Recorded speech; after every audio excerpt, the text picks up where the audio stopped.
Mr. Speaker, Sir, Honorable Finance Minister, in this House during the last year for consideration, I hope the government necessary action in the matter.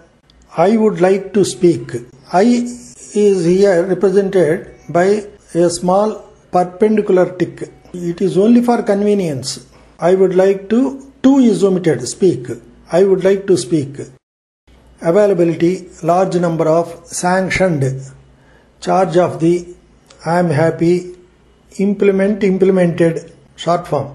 Only the, in our program per M on the line.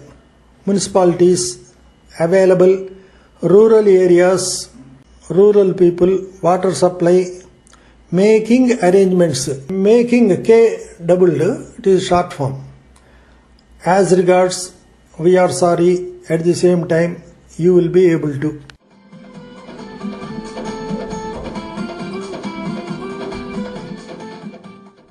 Mr. Speaker, Sir, I rise to speak on the budget presented by our Honorable Finance Minister.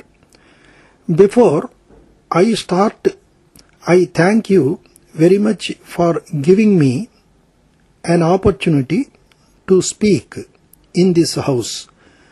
There are many important issues to discuss, but considering the time, I wish to speak only on some issues. During the last year, our Finance Minister had announced a long-term taxation policy for the progress of industry. As a follow-up measure, Sales Tax Reforms Committee was formed, in which I had the pleasure to serve as a member. The committee gave various suggestions to the government for consideration.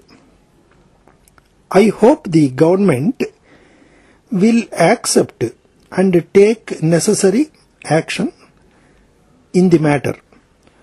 Now, I would like to speak on power projects. The economy of a state depends on the availability of adequate electric power. Power development involves high investment and long time. It also calls for a good planning and a long-term approach. It was realized that the state should try to achieve self-sufficiency in power generation, and this objective can be achieved only by evolving a large number of power schemes.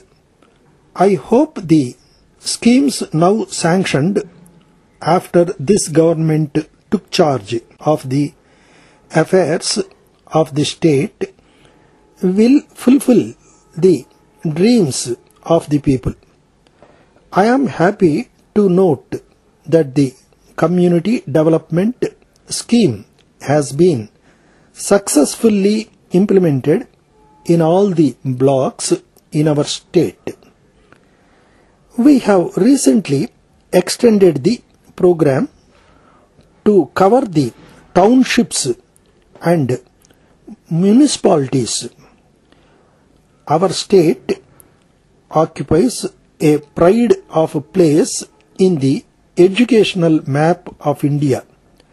Our budget provision for education is the largest and has been increasing all these years. For the current year, the budget provides for a huge expenditure for education. By linking +2 education to the high schools, we have made higher secondary education available to children in the remote rural areas.